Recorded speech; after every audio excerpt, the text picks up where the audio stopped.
Let's proceed now to the study of God's Word. And kung maalala nyo, no, nasa series tayo ng Philippians chapter number 3. And we're focusing on verse number 13, na kung saan makikita natin yung hook direction ni Apostle Paul in his pursuit of Christ and knowing Christ. And sabi natin, makikita natin dito yung one thing mindset ni Apostle Paul. No? Sabi niya, but one thing I do. And then he mentioned about forgetting what is behind and reaching forward to those things which are ahead. No? In order for us to have that single-minded focus sa Panginoon and sa goal na gusto niyang ma-achieve natin sa Christian life natin, number one, dapat we must learn mindful forgetting. That's what we studied last week, no? Yung mindful forgetting, na kung saan sinabi ni Apostle Paul, forgetting those things which are behind. No? And again, it's not that we eliminate our memories of the past. No, he's not telling us to have that neuralizer. Alam niyo yung neuralizer? Napanood niyo yung Men in Black? Sino, di ba, Men in Black? Pag may gusto silang ipalimot, no, sa mga naka-witness ng something, anong gagawin nila? Ilalabas nila yung neuralizer, pipindutin, magsi-shades, di ba? Pagka-pindot nila yon, pag wala yung shades, anong mangyari? Mawa-wipe out yung recent na nangyari. They would not remember anything. No? So, hindi yun yung sinasabi ni Apostle Paul na forget, no? Makalimutan totally. Although that sounds appealing, no? Parang how I wish, siguro may mga times sa buhay natin na we can just simply press a button. And then what will happen? Mawawala yung memories natin.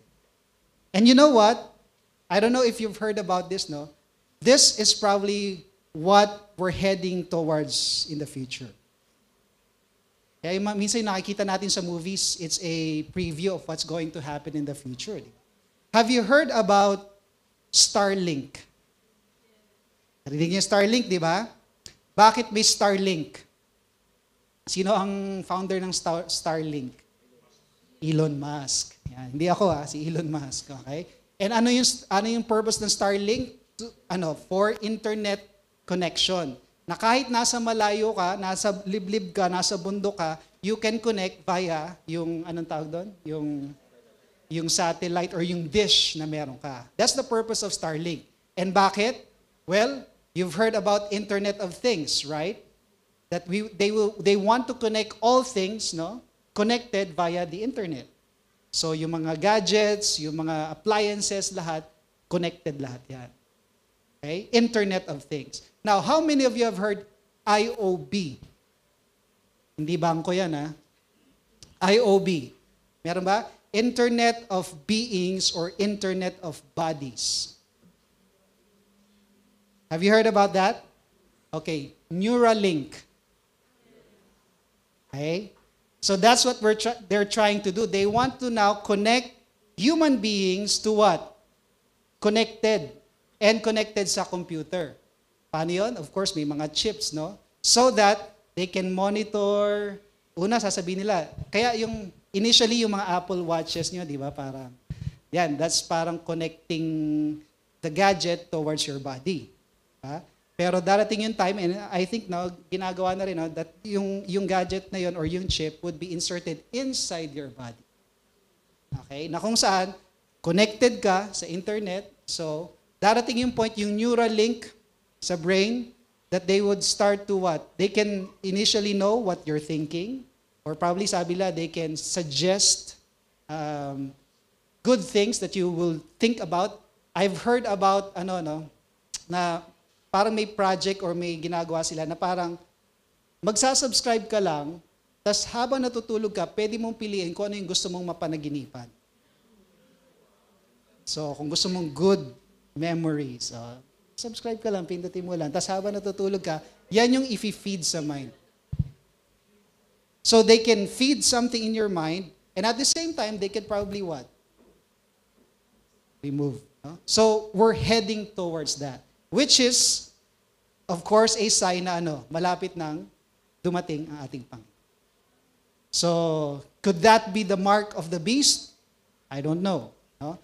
Pero, it's very tempting, right? Kaya sabi sa Bible, even the elect would be what? Deceived when the Antichrist comes and rises. No? So dapat hindi tayo ma-deceive. No? Alam natin dapat kung ano sinasabi ng salita ng Panginoon. So it's appealing. No? Kasi some of us probably might say, I want to forget the past. Totally eliminate it. But that's not what the Apostle Paul is saying. Forgetting what is behind, it's mindful forgetting. It's the discipline of recalling the past in order to reignite the present for a rewarding future. And sabi natin, ang ginawa ni Apostle Paul is that he did not allow the past to absorb his attention and impede his progress in the present. Okay? So he did not, in other words, live in the past. And as believers, dapat matutunan natin yon, not living in the past. But what must we do? We must leave, iwanan yung past, learn from the past, and ano yung pangatlo? Leverage on the past. Use those learnings for our present progress. Again, yung principle natin last week, our contemplation of the past must cultivate powerfully our committed pursuit of Christ in the present. So again, is there something that's holding us back from the past so that yung present progress natin ay yung pursuit natin of Christ ay maging passionate, no? So that we can say just like the Apostle Paul, I'm pressing on because I want to lay hold of that prize of the upward call of God in Christ Jesus. No? So, mahalaga yung ganong mindset. Before we can move forward, okay, we must learn to what? Leave the past behind. And we cannot do that if we would not focus on God. Because God alone, through His Spirit, will be able to empower us to do that one thing. To forget what is behind. Kaya mahalaga, sabi sa Hebrews chapter 12, verse 1, verse 2, fixing our eyes on Jesus, the author and the finisher of our faith. So mindful forgetting must be focused on God, on who He is, what He has done, what He is doing, and what He will do for us to be able to really forget what is behind. And that's what we will be focusing on today sa ating pag-aaral. I invite you to open your Bibles to Isaiah chapter 43. Old Testament tayo. And we can see here the same principle that God Himself said to the people of Israel through the prophet Isaiah. Isaiah chapter 43, verses 14 to 21. And hihiling ko lahat po na tumayo bilang paggalang sa pagbasa ng salita ng Panginoon. Isaiah chapter 43, verses 14 to 21. Let's read it responsively. Nakita niyo na po? Old Testament siya, no? So, I hope you're familiar with that. Sino kabisado ang books of the Bible? Okay. Anong una? Revelation. Okay. Kaya alam lang, Genesis to Revelation. Basta Genesis yung umpisa, tapos huli Revelation. So dapat alam natin yan. Okay? Isaiah chapter 43, verses 14 to 21. Verse 14, thus says the Lord your Redeemer, the Holy One of Israel, for your sake I will send to Babylon and bring them all down as fugitives, the Chaldeans who rejoice in their ships.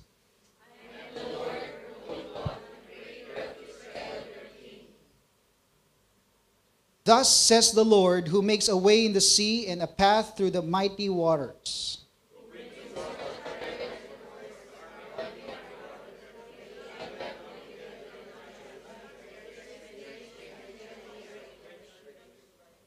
Do not remember the former things, nor consider the things of old.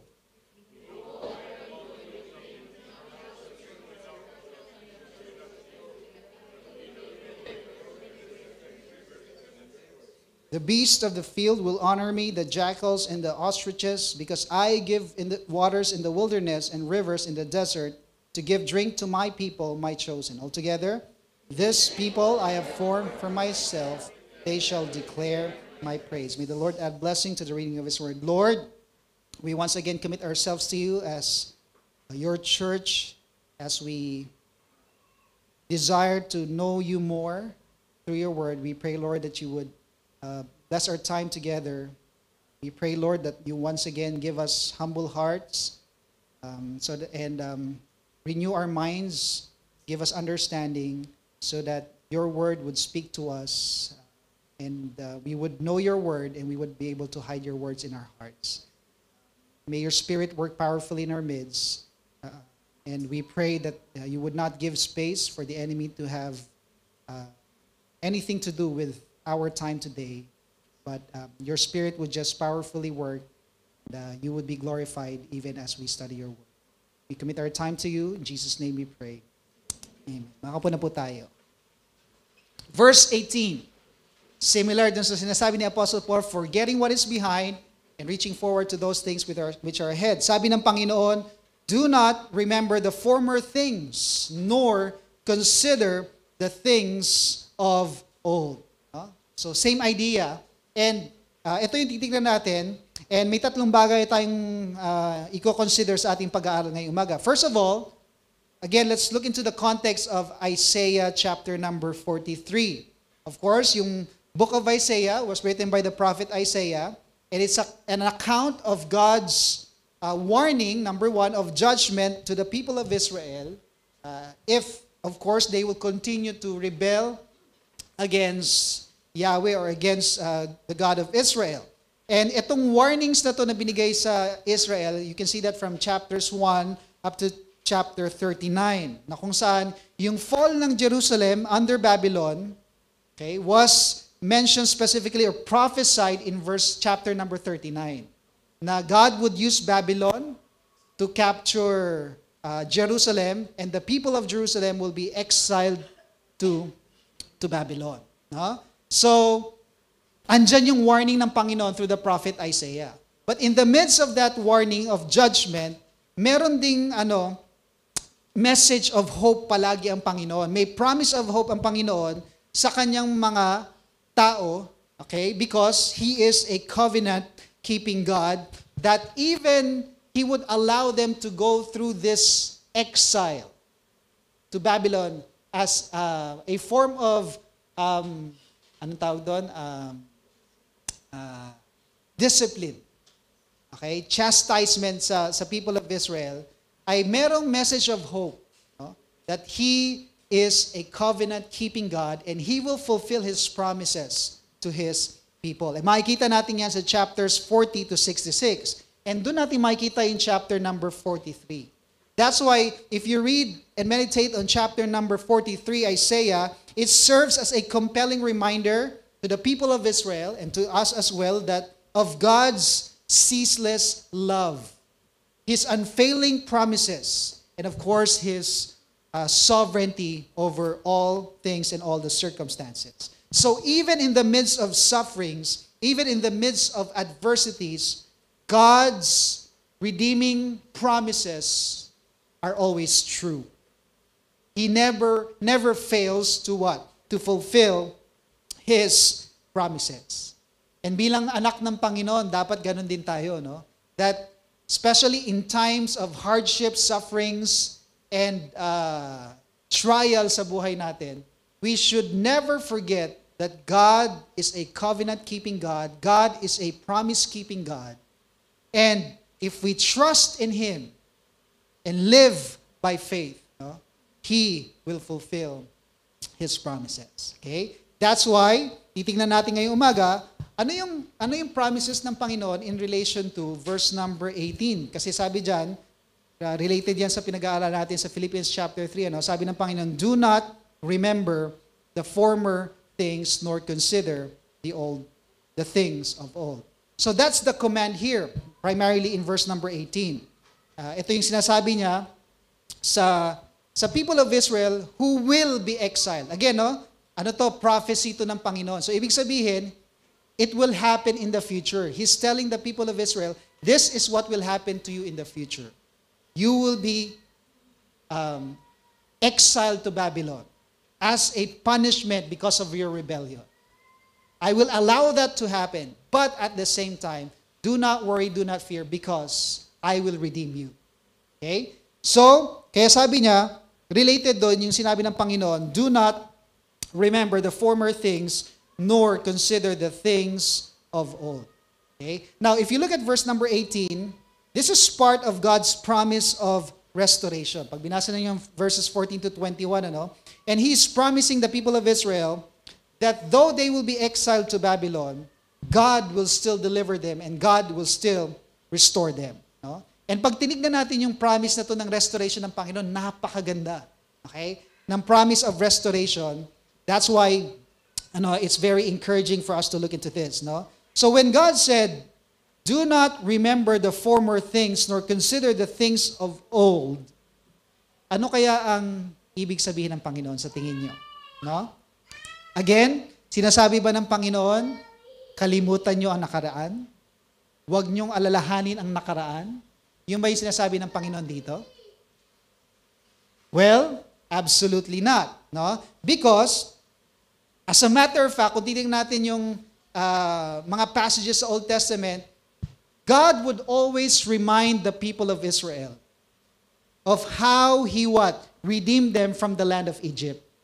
Diba, laging pinapaalala yun ng Panginoon. As a matter of fact, if you read at Isaiah, paulit-ulit na sinasabi ng Panginoon na He is the one who brought them out of the land of Egypt, who delivered them out of the land of Egypt, yung forefathers nila in the past, and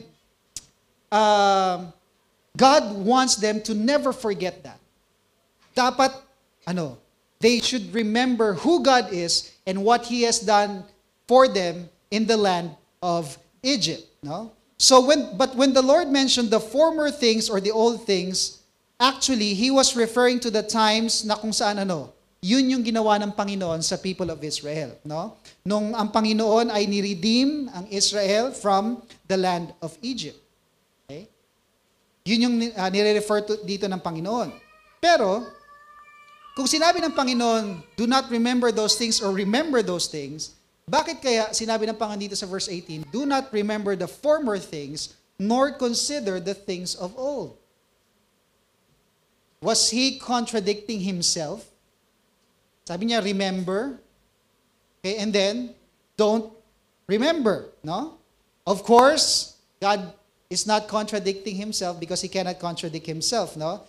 But what God is doing here is that He's making a point to the people of Israel in relation to the promise of deliverance that He will give them in relation to their exile to Babylon. Ano yung point ng Panginoon? Well, mas maintindihan natin kung anong gustong sabihin dito ng Panginoon pag tinignan natin yung verse 19. Anong sabi sa verse 19? Okay? Sabi niya ang Panginoon, do not remember the former things nor consider the things of old. Behold, I will do a new thing. Sabihin nyo nga, new thing. Sabihin sa katabi nyo, new thing. Okay? I will do a new thing. Now it shall spring forth. Shall you not know it? So anong sinasabi ng Panginoon dito? Sabi niya, do not remember, I will do a new thing. What do you think is the point is the point God is making here sa kanyang promise to the people of Israel? Ha? Sabi niya, I will make a new thing.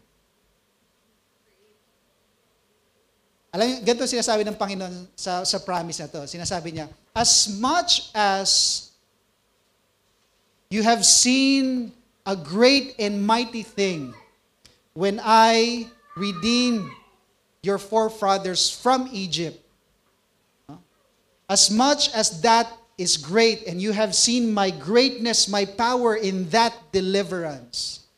Sinasabi ng Panginoon, hindi sa kalimutan niyo yon, pero consider what I am about to do now or in the future, no? I am going to make something new. Na kung saan, yung ginawa ko na yon ay hindi sa makakalimutan nyo, pero you would say, wow, this is greater than what God did in the past. Na kung saan, you would be reminded that God is able to do exceedingly abundantly above all we can ever ask her. Yes, I've done that in the past, but that does not mean that I cannot do it again. And ang sabi ng Panginoon sa people of Israel, you might be in exile in the future, but I will deliver you again. I will do a new thing. Okay? So hindi yung sabi ng Panginoon, kalimutan niyo yung Egypt, hindi. Make that as a reminder, no? That I am still going to fulfill my covenant with you and I will deliver you. You can look forward to new things in the future, for I am the same God who delivered your forefathers out of Egypt and will deliver you one day from Babylon. So yun yung sinasabi ng Panginoon. I will do a new thing. Expect me to continually what? Give deliverance to you. Because I am covenant-keeping God. And sabi ng mga Bible commentators na itong prophecy na to or yung promise na to, hindi lang related sa Babylon, but is also related to the coming Messiah, Jesus Christ, who will provide that spiritual and eternal deliverance or redemption. But the point that God is making here to the people of Israel is that they should not only look back in order to remember the greatness and power of God. They are to also what? Look forward with expectation, with great hope that God will still do great and mighty things, that God will still what? Provide deliverance and redemption.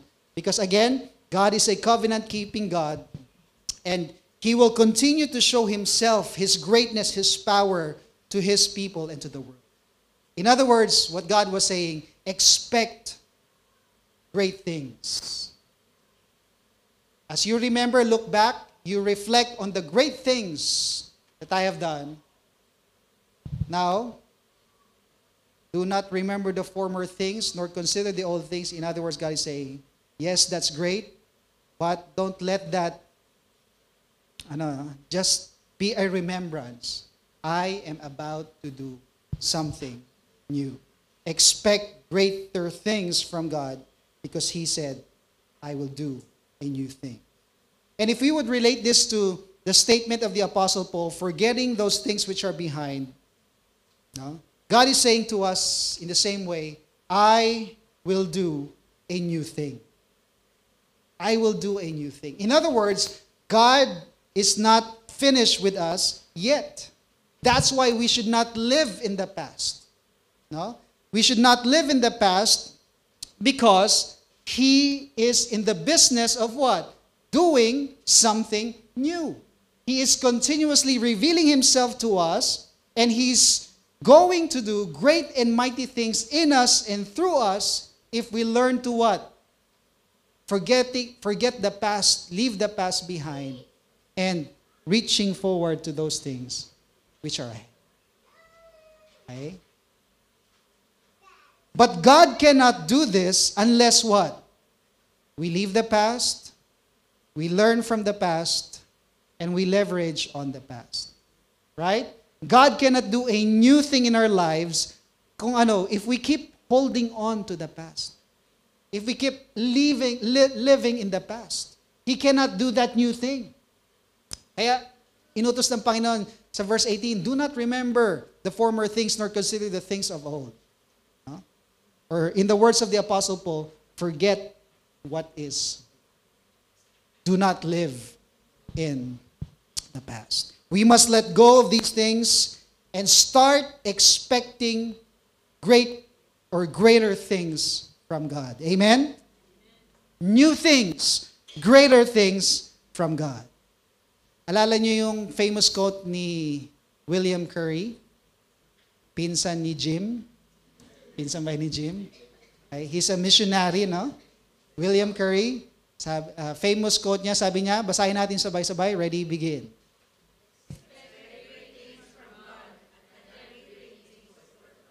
Expect great things from God.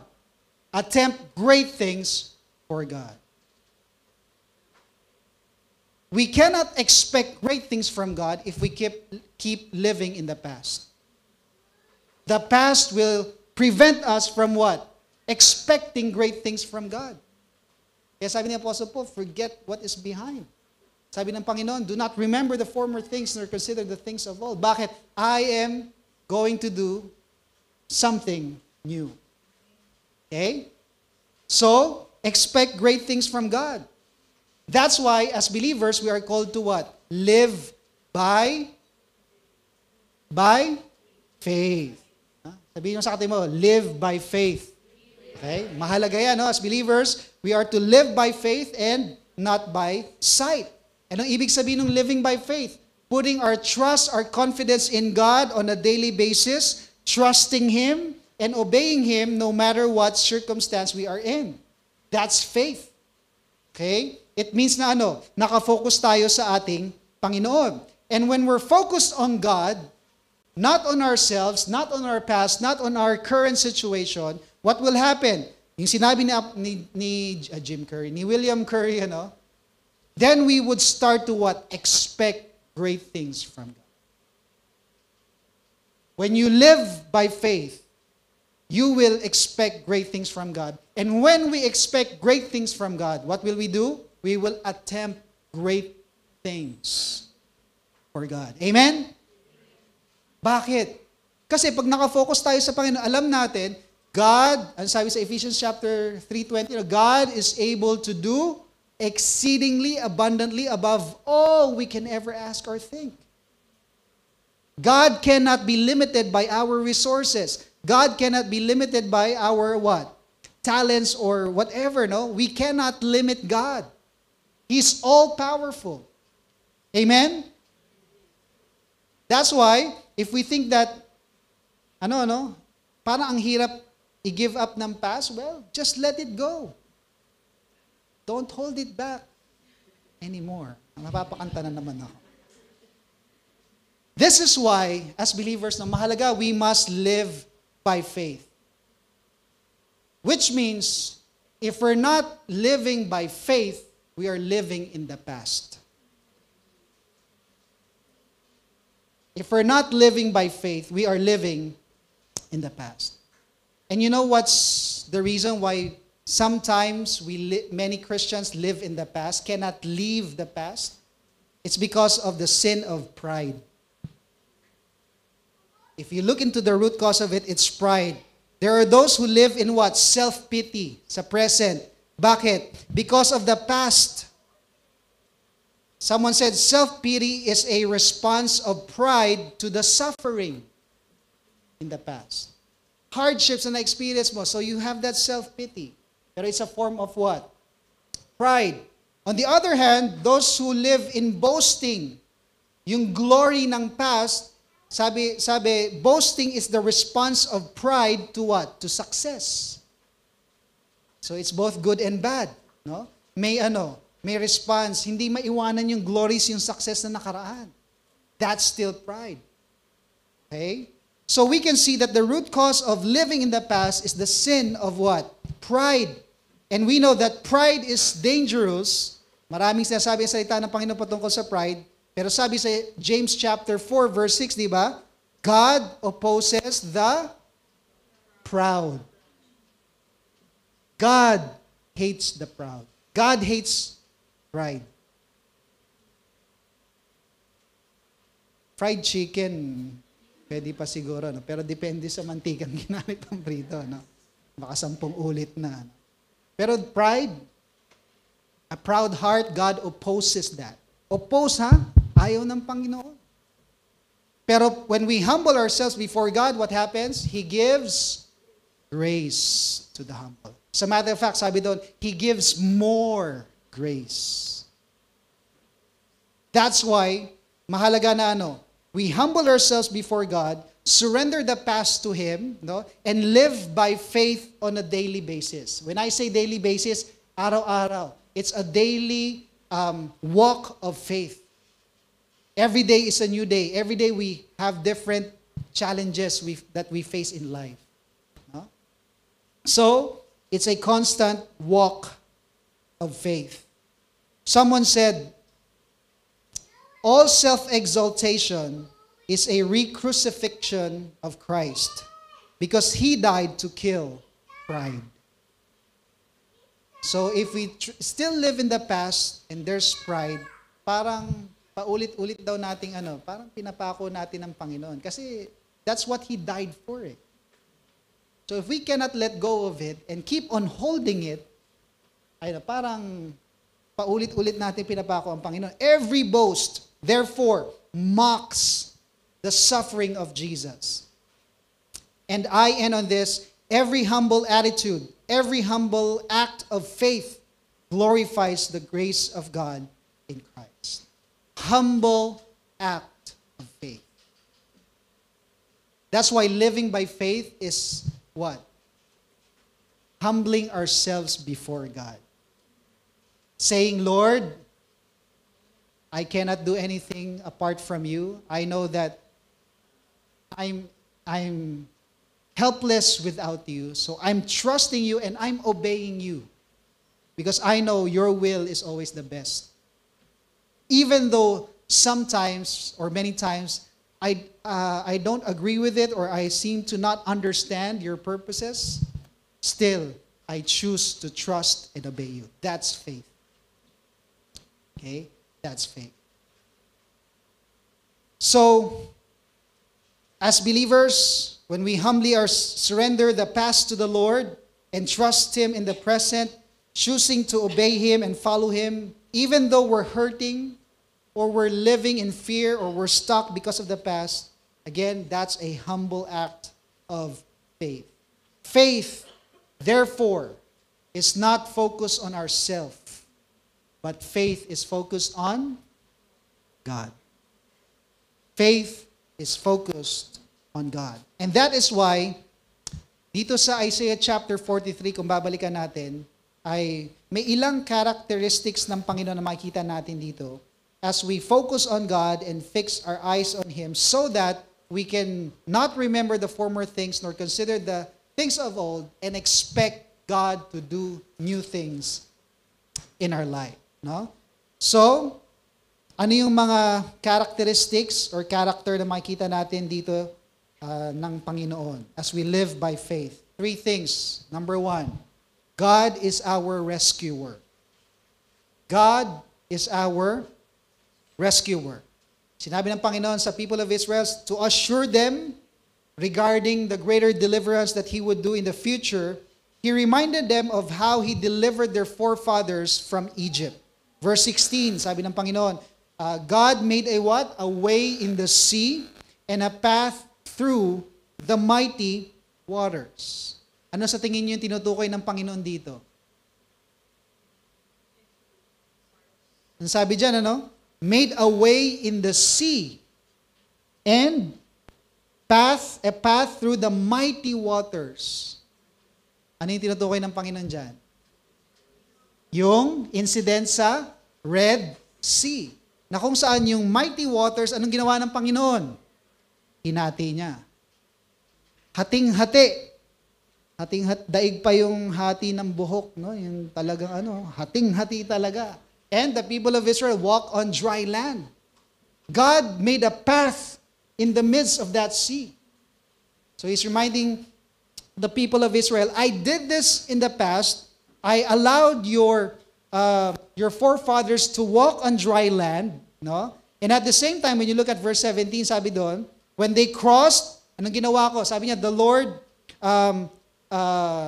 closed the Red Sea, and anong nangyari?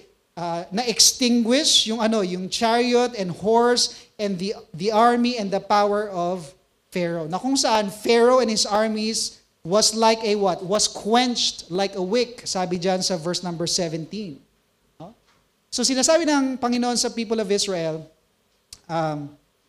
He did this, He rescued them from the armies of Pharaoh in the past. Therefore, if I did this in the past, I can do this again to you. Because I am a covenant-keeping God. God is a rescuer of His people. Amen? God is a rescuer. Sa iyo sa katabi mo, God is a rescuer. So in the same way as God's people today, we can expect God to do a new thing in our life because He is our rescuer. He can and He will rescue us from our past because He is a covenant-keeping God. In other words, God doesn't want us to live in the past because God wants to do greater things in us and through us. Okay? So we can expect God to rescue us from whatever is holding us from the past right now. And let me say this, no? There's no pit too deep that God cannot pull you out from. Minsan kasi dumarating sa point minsan ng buhay natin, lalo na pag halimbawa, nagkamali tayo, nagkasala tayo, parang si Peter, no? Na parang, Lord, I am, ano ba yan? Ano bang term yun? Na parang, I am unrecoverable. Or, ano yung term na yun? Parang, wala nang pag-asa. I'm a hopeless case. Hindi hopeless romantic, ah. I'm a hopeless case. Parang sinasabi natin, Lord, you cannot rescue me anymore. And what does that say? No? That we're limiting God in what He can do. Pero sabi ng Panginoon, God is our what? God is our rescuer. There's no sin too great that God cannot forgive. Amen? Amen? There's no sorrow too great that God cannot replace with joy. And that's why there's more glorious things that God can do if we just let go of the past. God can rescue us from our past, and what He wants to do is that He wants to forgive our past. He wants to forgive our past. Isaiah 46, 3-4, sabi ng Panginoon, listen to me, O house of Jacob, and all the remnant of the house of Israel, who have been upheld by me from birth, who have been carried from the womb, even to your old age. Sino yung old age na dito? Napang gusto umamin, no? Even to your old age, I am He. And even to gray hairs, I will what? Carry you. Medyo may gray hair na tayo, no? Pero, magandang pangako ng Panginoon, I have made you and I will bear, even I will carry and will deliver. So, ibig sabihin, sabi ng Panginoon, I will never stop loving. I just can't stop loving. And because I love you, I am in the business of what? Rescuing you.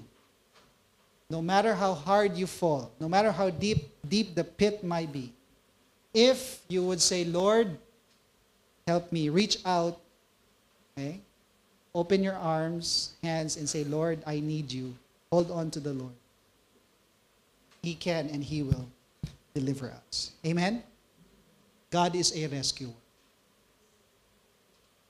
Meron bang, na parang, meron bang something in our past na parang isip natin, Lord,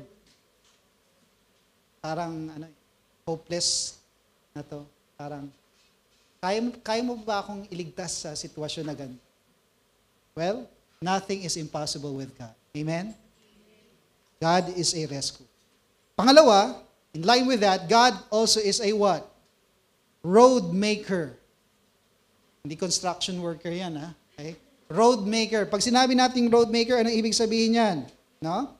Sabi sa verse 19, Behold, I will do a new thing, now it shall spring forth. Shall you not know it? In other words, if I do something, malalaman niyo yan, makikita niyo yan. Bakit? Sabi niya, I will even make a road in the wilderness and rivers in the desert. Imagine desert, no? Gagawa ang Panginoon na way to provide rivers of waters. And then even roads, ways. Again, nire-remind ng Panginoon ng people of Israel when God allowed the people of Israel to go through 40 years of wandering in the wilderness. Bakit? Because they disobeyed God, they listened to the voice of the 10 spies, and they rebelled against God and said, we don't want to enter the promised land. So dahil sa kanilang rebellion, anong sabi ng Panginoon? This generation will not be able to enter the promised land. So what did God do? Nag-wander sa wilderness for 40 years. Sino lang nakapasok sa promised land ng generation na yon? Joshua and Caleb.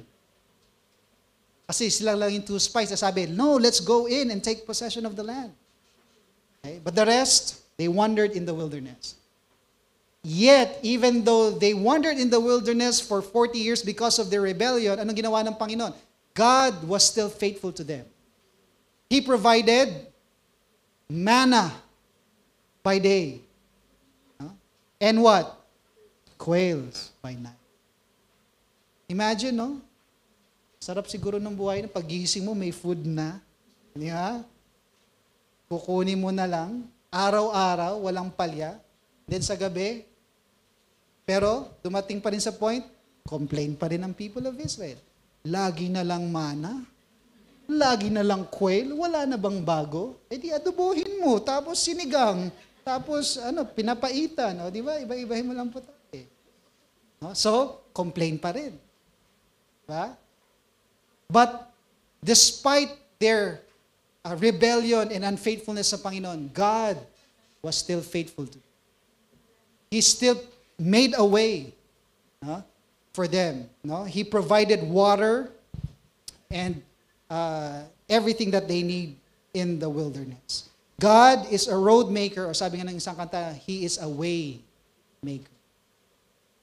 Sabi ng isang kanta, God will make a way when there seems to be no way.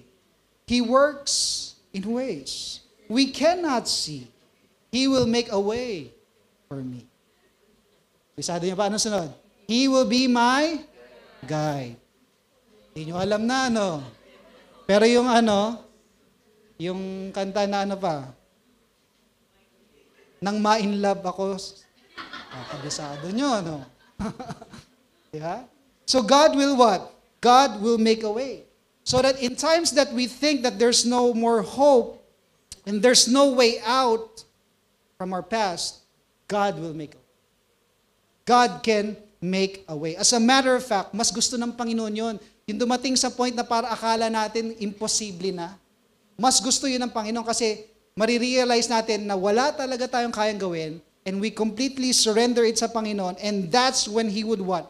Turn things around for our own good so that in the end we would say, it's all God, nothing of me.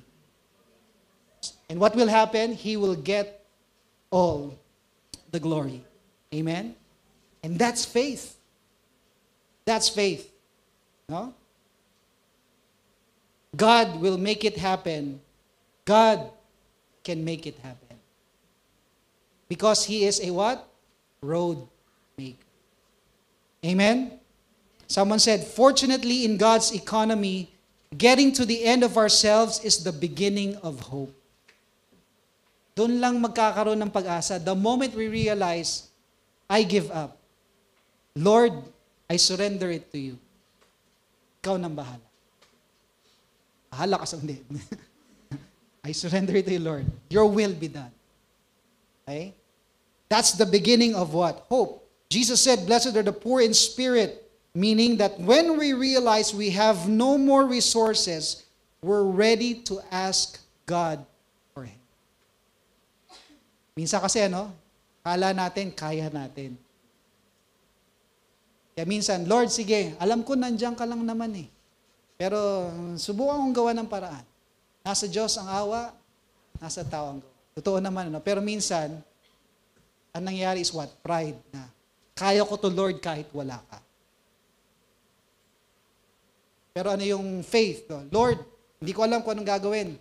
Pero I trust you. I surrender to you. Lord, ano sa tingin mo yung dapat kong gawin? At pag sinabi ni Lord, gawin mo to, sige Lord, susundin kita. Kahit na minsan, bakit yun Lord? Parang ayoko, ang hirap naman nun. Iba na lang. Pero your will be done still, Lord. Pero baka meron pang iba. Sabi Lord, eto pakasalan mo. Lord, wala na bang iba? Baka may option 2 and 3 pa. Pwedeng mamili naman. Bigyan mo naman ng option. Will 1, will 2, will 3. Basta will mo pa rin. So, when we say to ourselves, nothing of me, Lord, it's all you. Then that's when God would start to pave the road. And it's a constant act of faith. Because sasabihin ng Panginoon, hindi yung, eto na yan, diretso ka na, yan na yun. Unti-unti. Kaya it's a constant act of faith. Lord, andito na ako. What's next? Left or right? I can see it over here. I can hear it over here. Hindi nyo alam yung kanta. Okay. Okay? So, faith, So God is our road maker from the past, and He wants us to live by faith. Because the moment we trust God and say, Lord, direct me, lead me, we trust Him and we live by faith. We take it one step at a time. Trusting God, Lord, what's next? When God said to Abraham, leave and go to the promised land, hindi sinabi ng Panginoon kung saan yon or ano, di ba? Lahat ng details. Just sabi lang niya, umalis ka dyan. And Abraham obeyed. And then unti-unti, ni-reveal ng Panginoon yung sarili niya at yung plano niya para sa kanya. That's living by faith. Trusting God that He will lead us and guide us.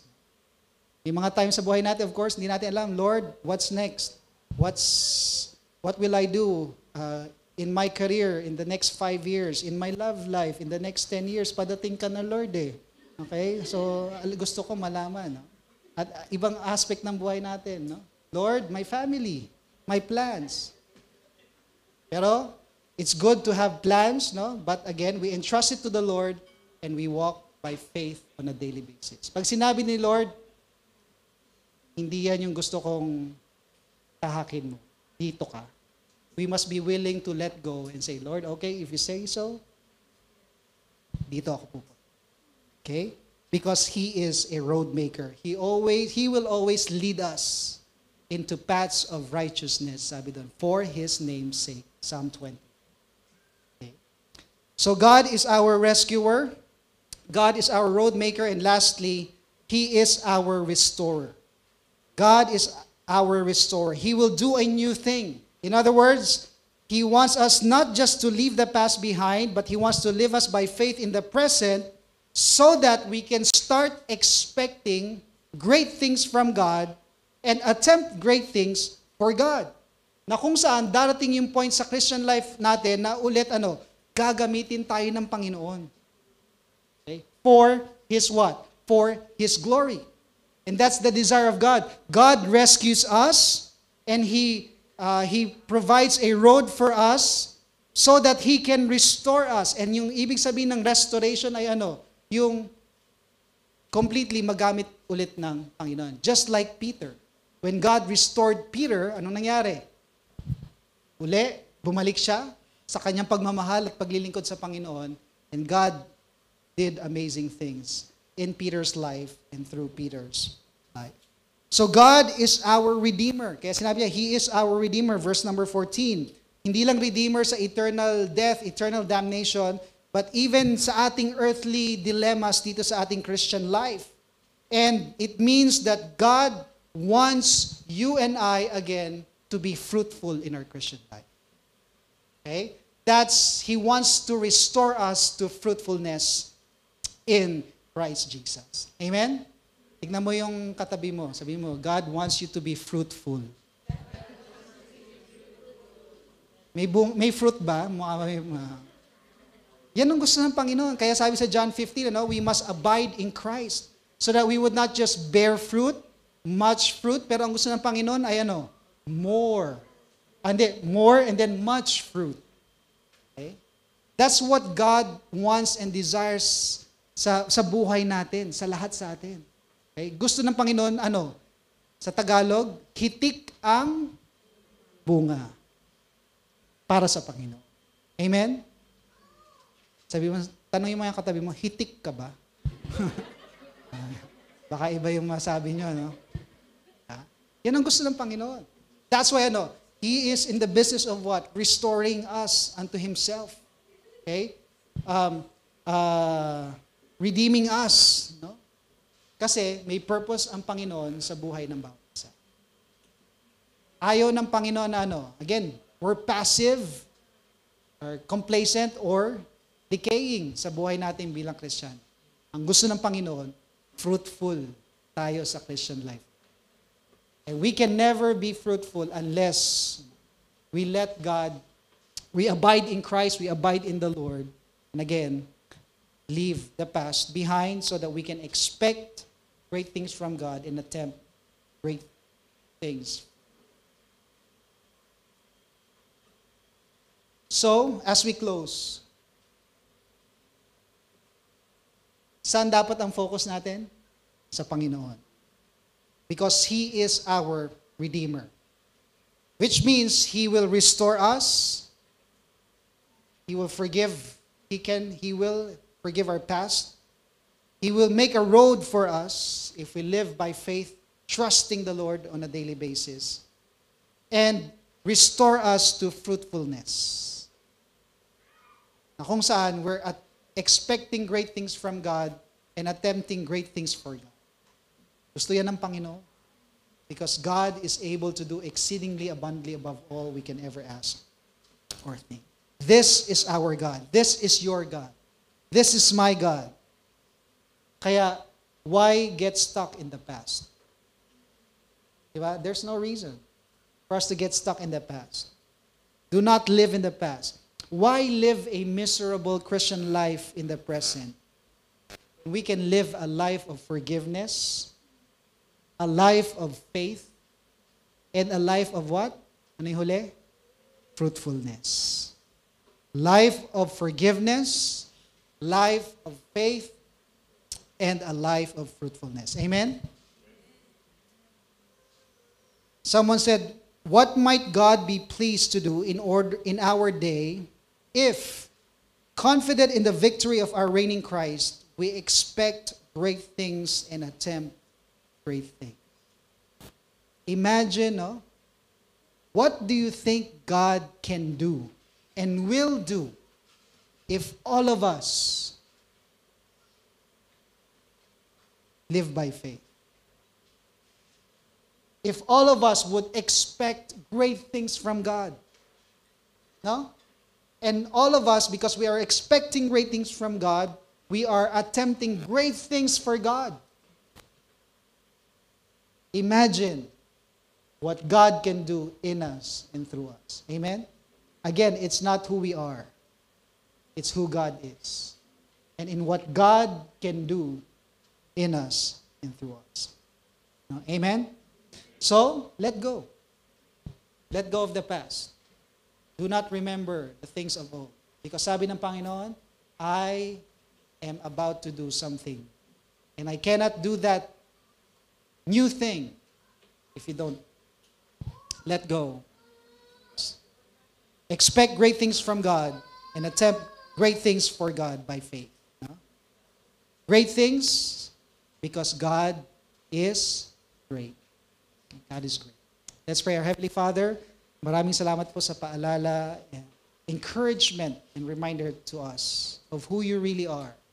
That you are a God who restores, a God who rescues, and a God who makes a road for us. If we would just humble ourselves before you, trust you completely, live by faith, and obey you, and expect greater things from you and attempt great things from you. Lord, forgive us sa buhay namin if many times we have put you in a box and we have limited your power in our lives. That we have limited you in what you can do in us and through us. Forgive us, Lord.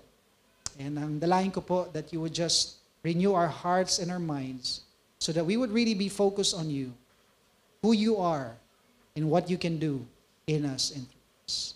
And we just submit ourselves to you, Lord. I pray that by your grace and by your mercy, we would be a church who would expect great things from you and attempt great things for you. In Jesus' name we pray.